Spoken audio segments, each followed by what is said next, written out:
आरव कश्यप, एक documentary film maker.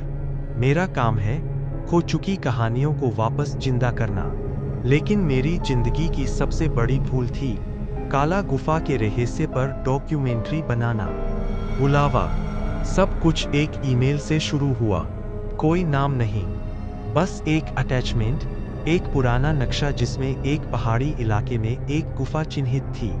गुफा का नाम काला गुफा, जिसे लोग श्रापित अंधेरा कहते थे। जितनी गहराई से मैंने खोज की, रहस्य उतना ही डरावना होता गया। लोग कहते थे वो गुफा जिंदा है, जो भी अंदर गया लौटकर नहीं आया। रात 3 बजे वहां से चीखें आती है, जो खुद तुम्हारा नाम लेती है। औरतों को गुफा पसंद नहीं, उनका खून पी जाती है।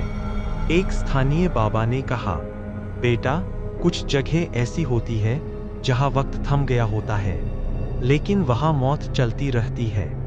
पर मैं ठान चुका था, मैं जाऊंगा। मेरे साथ टीम थी, रिया कैमरा महिला, इम्तियाज साउंड इंजीनियर, करण इतिहासकार, घाटियों का शोर। हम उत्तराखंड के ठिकरिया गांव पहुंचे।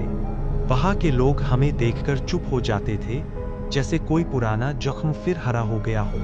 एक बूढ़ी औरत ने मेरा हाथ पकड़कर कहा, तुम लोग जा रहे हो काली माँ के गर्भ में, लौटोगे तो सिर्फ खाली आंखों के साथ। उस रात हमने एक लॉज में ठहराव किया। रात के 2:47 बजे एक धीमी सी फुसफुसाहट से मेरी नींद खुली। कमरे में कोई नहीं था, लेकिन खिड़की के बाहर एक औरत दिखी, सफेद कपड़े, उल्टे पांव, बिना चेहरा। मैं चिल्ला भी नहीं सका, मेरी आवाज जैसे चली गई हो। अगली सुबह हम ट्रेक पर निकल पड़े। अंधेरा जहां सूरज भी डर गया।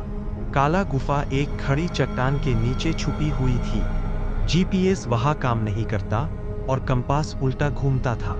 जैसे जैसे हम गुफा के पास पहुंचे, पक्षियों और कीड़ों की आवाज अचानक खामोश हो गई। गुफा के अंदर से एक गहरी ध्वनि आ रही थी, जैसे कोई अल्टीमेट फ्रीक्वेंसी में उल्टा मंत्र पढ़ रहा हो। हमने कैमरा ऑन किया और कदम अंदर रखे।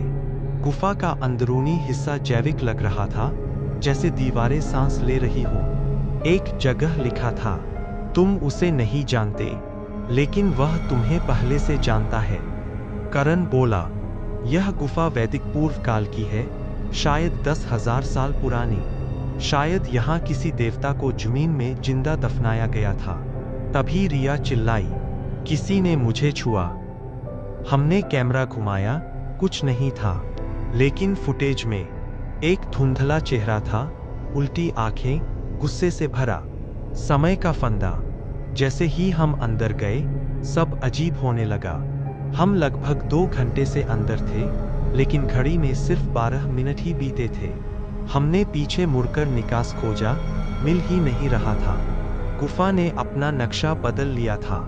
साउंड इंजीनियर इम्तियाज को लग रहा था कोई उसका नाम ले रहा है। इम्तियाज, तू फिर से आया। तू तो पिछली बार भी। पिछली बार? हम तो पहली बार आए थे। रिया को पता चला कि कैमरा की बैटरी डेड थी, लेकिन रिकॉर्डिंग चल रही थी और उसमें हम नहीं, कोई और दिख रहा था, जो हमें देख रहा था।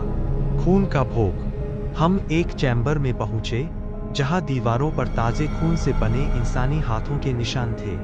वहां एक मूर्ति थी, एक औरत जिसकी मुंह में 100 जुबानें थीं और आंखों की जगह काले गड्ढे। करण बोला, ये देवी नहीं, ये श्राप है।